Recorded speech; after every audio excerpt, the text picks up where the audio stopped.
الحمدللہ آج ہماری تلاوت کا آغاز 7ویں پارے سورہ انعام سے۔ انعام چوپایوں کو کہتے ہیں۔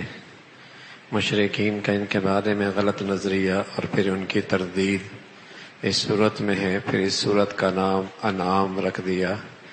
ابتدا میں اللہ کی تعریف ہے، اس کی توحید کا تذکرہ ہے۔ یہ سورہ مکی صورت ہے، اور مکی صورتوں میں عام طور پہ توحید، رسالت، آخرت کا بیان کثرت سے آتا ہے۔ احکامات کا تعلق مدینہ منورہ میں اور ہجرت کے بعد جو صورتیں نازل ہوئیں ان کے اندر ہے۔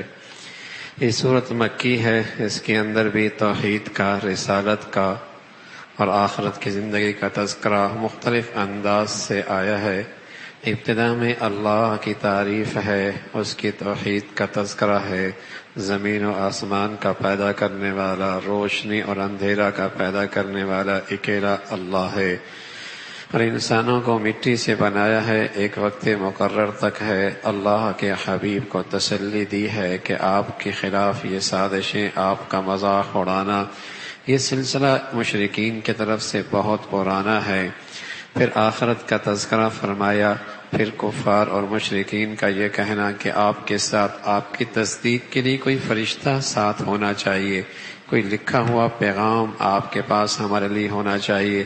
اللہ نے ان کے اس غلط نظریے کی تردید فرمائی، اور پھر اپنے پیغمبر کو تسلی دی کہ پیغمبروں کا مذاق اڑا گیا، ذرا زمین پہ چل پھر کے دیکھیں ایسوں کا انجام کیا ہوا۔ اس لیے کہ اللہ کی قدرت ہے، سب پہ چیزوں پہ غالب ہے۔ وہ کچھ دینے پہ آئے محروم کوئی نہیں کر سکتا، پکڑنے پہ آئے تو بچا کوئی نہیں سکتا۔ وہ بڑا ظالم ہے جو اللہ کے حق میں اللہ کی طرف غلط چیزوں کی نسبت کرتا ہے۔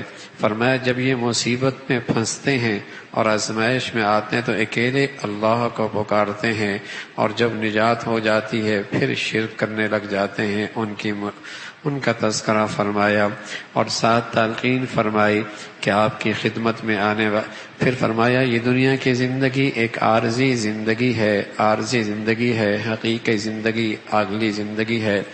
بہت سارے رسولوں کی تکذیب کی گئی، بہت ساری امتیں پہلے آئیں، اللہ نے انہیں پکڑا تاکہ ان کے دلوں کے اندر نرمی آئے، لیکن ایسا کچھ نہ ہوا۔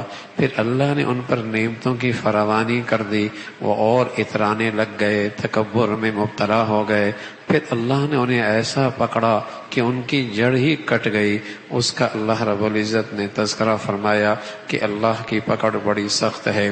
پھر رسول اللہ صلی اللہ علیہ وسلم کی خدمت میں غریب صحابہ آیا کرتے تھے، اور مکہ کے مشرک اور کافر کہا کرتے تھے ہم سردار لوگ ہیں، ان فقیروں کے ساتھ اس نشست میں بیٹھنا ہمارے لیے عار کی بات ہے۔ اللہ نے اپنی حبیب سے کہا ہے یہ مخلص لوگ ہیں، ان کو اپنی مجلس سے نہ اٹھانا، اس کا تذکرہ فرمایا۔ اور ساتھ اللہ رب العزت نے آپ علیہ الصلوۃ والسلام کی چاہت ہوتی کہ ان کا مطلوبہ معجزہ مل جائے تو اللہ نے جواب دیا اگر ان کو ان کا مطلوبہ معجزہ بھی مل جائے تب بھی انہوں نے نہیں ماننا، اس کا تذکرہ فرمایا۔ پھر آسمان، اللہ کی طرف سے عذاب کی مختلف شکلیں ہیں، آسمان سے بھی آتا ہے، زمین کے اندر بھی آتا ہے، اور آپس میں دستے گریبان ہو جانا یہ بھی ایک عذاب کی شکل ہے۔ اللہ کے نبی صلی اللہ علیہ وسلم نے عرفات میں دعا فرمائی ہے کہ اللہ پہلی قوموں کی طرح میری امت کو ملی میٹ نہ کرنا آسمان کے عذاب اور زمین کے عذاب سے، لیکن ایک بات رہ گئی کہ درمیان میں یہ قوم آپس میں جنگ و جدال میں، یہ بھی ایک اللہ کی طرف سے عذاب ہے۔ اللہ حفاظت فرمائے کہ یہ آج مسلمانوں کے اندر بدقسمتی سے رنگ، نسل، وطن، علاقے اور فرقوں اور جماعتوں اور تنظیموں کی آپس کے گروہ بندیوں نے مسلمانوں میں ایسی نفرتوں کی آگ بو دی ہے بدقسمتی سے کہ اسلام اور اسلام کی زندگی پس منظر میں چلے گئی، اور یہ گروہ بندیاں یہ آگے آ گئی۔ اس کی اللہ رب العزت کی طرف سے یہ بھی ایک عذاب کی شکل ہے۔ جب قوم ایمان کے لحاظ سے پستی میں جاتی ہے تو باہمی آپس میں دستے گریبان ہو جایا کرتی ہے، اس کا تذکرہ فرمایا۔ پھر حضرت ابراہیم علیہ السلام کا تذکرہ کہ وہ موحد اعظم تھے، حالانکہ ان کے گھر کا ماحول بھی سازگار نہیں تھا، لیکن انہوں نے اپنے باپ کے سامنے میں توحید کا پیغام اور توحید کا علم بلند کیا۔ باپ آزر تھا، بت بیچا کرتا تھا بنا بنا کر، اور بیٹا ابراہیم ہے، توحید پرست ہیں۔ اس ماحول کے اندر ہاتھوں سے بنائے ہوئے بت ان کی پرستش ہوتی تھی، ستاروں کی اور سورج کی اور چاند کی پرستش کی جاتی تھی۔ ابراہیم علیہ السلام نے فرمایا جو آئے اور ڈھل جائے، جو آئے اور چھپ جائے، وہ خدا نہیں ہو سکتا۔ میں سب سے بیزار ہو کر ایک اللہ کی وحدانیت کا اقرار کرتا ہوں اور اسی کی طرف یکسو ہوتا ہوں۔ ابراہیم علیہ السلام کا نظریہ عقیدہ توحید کا تھا، اور فرمایا وہی ایمان والا ہدایت پہ ہے کہ جس کے ایمان میں شرک کی آمیزش نہیں ہے اور شرک کی ملاوٹ کوئی نہیں ہے۔ پھر 17 انبیاء کا نام بتایا۔ 17 انبیاء یہ سارے کے سارے اللہ کے پیارے ہیں، جن پر اللہ کی طرف سے وحی آیا کرتی تھی، اور سب کا عقیدہ اور دعوت توحید ہوا کرتی تھی، اس کا تذکرہ فرمایا۔ پھر قرآن اللہ کی کتاب ہے جو پچھلی آسمانی کتابوں کی تصدیق کرنے والی ہے۔ فرمایا کل قیامت کا دن آنے والا ہے اور سبھی قبروں سے اٹھ کر اکیلے اکیلے، جیسے اماں کے پیٹ سے اکیلے آئے تھے، ایسی قبر کے پیٹ سے بھی اکیلے اکیلے اٹھ کے آئیں گے، اور سبھی سے باز پرس اور زندگی کا سوال ہونا ہے۔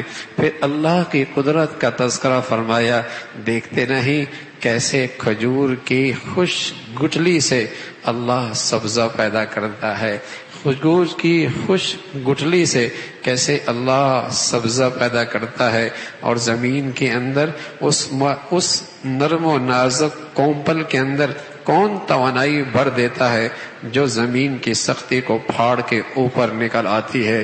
پھر گرمی اور سردی کے اندر اس کی نشو و نما اور اس کی حفاظت کون کرتا ہے؟ وہ اکیلا اللہ ہے جو مردوں سے زندہ انڈا، اس کے اندر سے زندہ چوزا، اور زندوں سے مردہ مرغی کے اندر سے انڈا اللہ رب العزت پیدا کرنے والے ہیں۔ وہی اللہ کی قدرت ہے جو آسمان سے بارش بھیجتا ہے۔ بارش بھی ایک ہے، زمین بھی ایک ہے، کھاد بھی ایک ہے، کاشتکار کی محنت بھی ایک ہے، لیکن پھلوں کا کلر مختلف ہے، ان کے ذائقے مختلف ہیں، ان کے سائز مختلف ہیں۔ ابتدا میں ان میں مٹھاس کوئی نہیں، ان میں کڑواہٹ ہے، ان کے اندر مٹھاس کی کمی ہے۔ جو ان کے اندر اضافہ ہوتا ہے مٹھاس کا، اور جو وہ پکتے ہیں ان میں اضافہ ہوتا ہے رنگت کے گہرائی کا۔ فرمایا یہ سب کچھ کون کرتا ہے؟ یہ سب اللہ کی قدرت ہے، یہ سب اللہ کی قدرت ہے جو زمین و آسمان کا پیدا کرنے والا ہے۔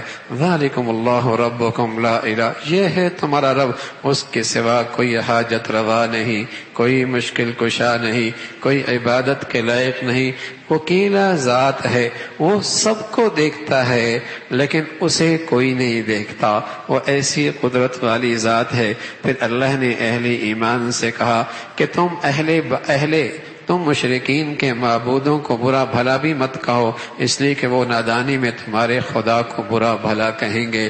فرمایا پھر یہ قسمیں کھاتے ہیں، کوئی سچا آیت ہمارے پاس آ گئی ہم ہدایت لے کے آئیں گے، لیکن جب آ گئی لیکن انہوں نے پھر بھی روح گردانی کی، بلکہ قبر سے اٹھ کر اگر مردے ان سے بات کرنے لگ جائیں تب بھی انہوں نے ایمان نہیں لانا۔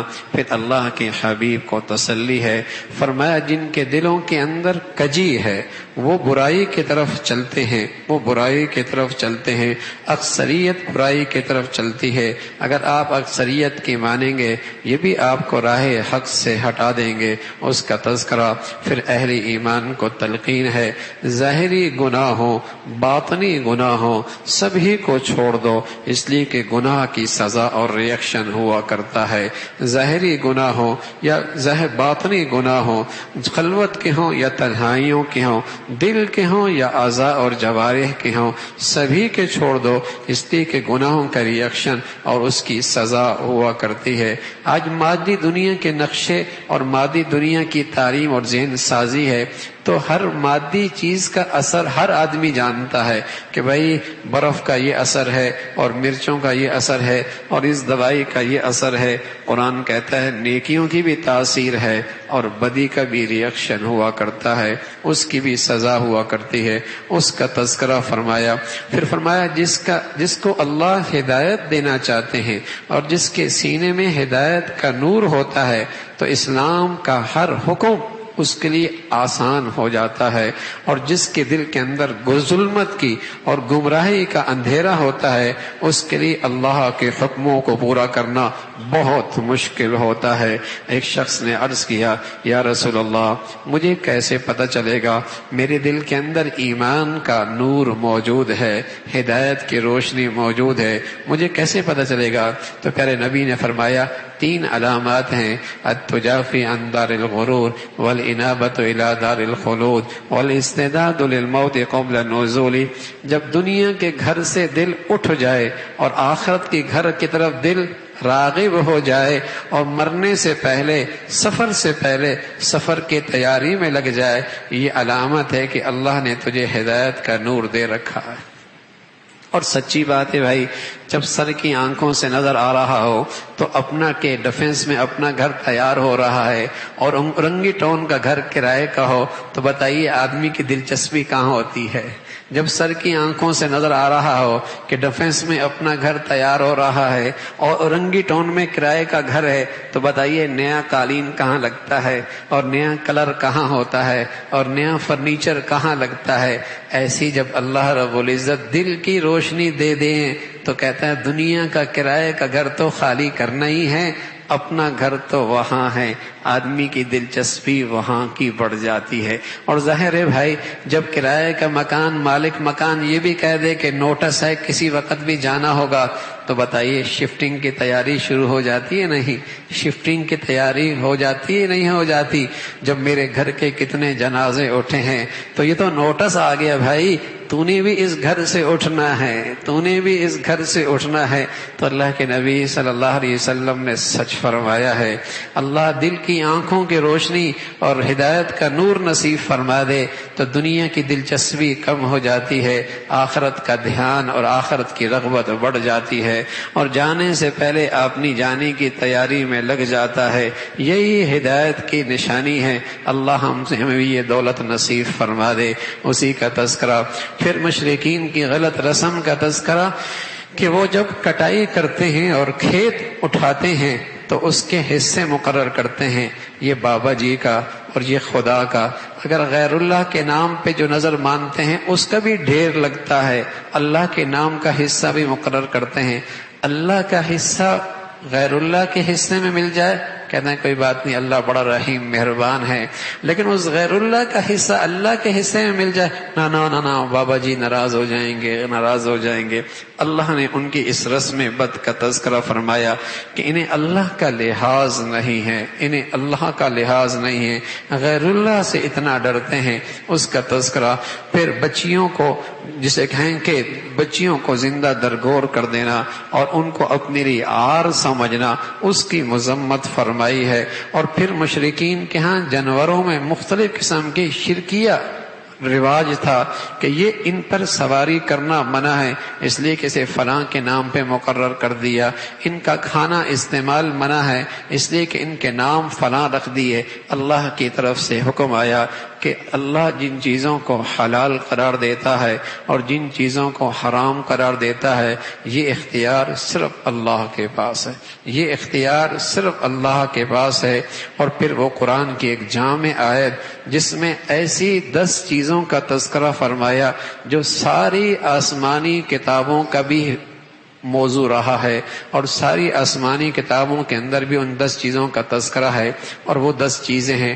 ایک چیز تو یہ ہے کہ اللہ کے ساتھ شرک نہ کرو، اللہ کے ساتھ شرک نہ کرنا، اور ساتھ فرمایا والدین کے ساتھ حسن سلوک کرنا، اور بچیوں کو ناحق قتل نہ کرنا، اور ان کو اپنے لیے عار نہ سمجھنا، یتیموں کے مال میں ناجائز تصرف نہ کرنا، ہر قسم کی بے حیائی ظاہری ہو یا باطنی ہو اس سے پرہیز رکھنا، اس سے اپنے آپ کو بچا کے رکھنا، اس سے اپنے آپ کو بچا کے رکھنا، ناپ تول میں کمی نہ کرنا، ماغ تول میں کمی نہ کرنا، اور مخلوق سے عہد کرو تو اسے پورا کرنا، خالق کے ساتھ عہد کرو اس کے ساتھ بھی اس کی بھی پوری رعایت رکھنا، سیدھے راستے کی اتباع کرنا، یہی ہدایت کا راستہ ہے۔ ان چیزوں کا تذکرہ فرمایا، پھر قرآن کی عظمت کا تذکرہ، پھر حضرت ابراہیم علیہ السلام کا تذکرہ کہ آپ تو موحد تھے،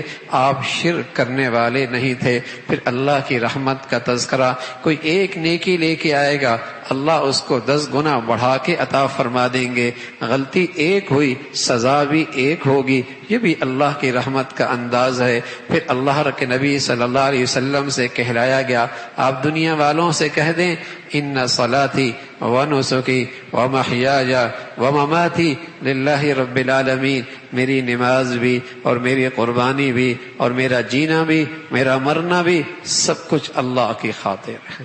ہاں بھائی، نماز بہت بڑی عبادت ہے، یقیناً قربانی بھی بہت بڑی عبادت ہے، لیکن اللہ ہم سے چاہتے کیا ہیں؟ چاہتے یہ ہیں کہ ہمارا جینا بھی اللہ کی خاطر ہو، ہمارا مرنا بھی اللہ کی خاطر ہو۔ اللہ کا کوئی شریک نہیں ہے، اس کا تذکرہ۔ پھر اس دنیا کے اندر کوئی امیر کوئی غریب، کسی کے پاس زیادہ وسائل کسی کے پاس تھوڑے اسباب، فرمایا یہ سب امتحان ہے، یہ سب آزمائش ہے، اس زندگی کے سارے سلسلے امتحان گاہ کے اندر ہیں۔ ایک دن آنے والا ہے جہاں نتائج آنے والے ہیں، جہاں حساب ہونے والا ہے، اور اللہ بہت جلد حساب والے ہیں، اللہ بہت جلد حساب کرنے والے ہیں، اور اللہ بڑے بخشنے والے مہربان ذات ہیں۔ اللہ عمل کی توفیق نصیب فرما دے۔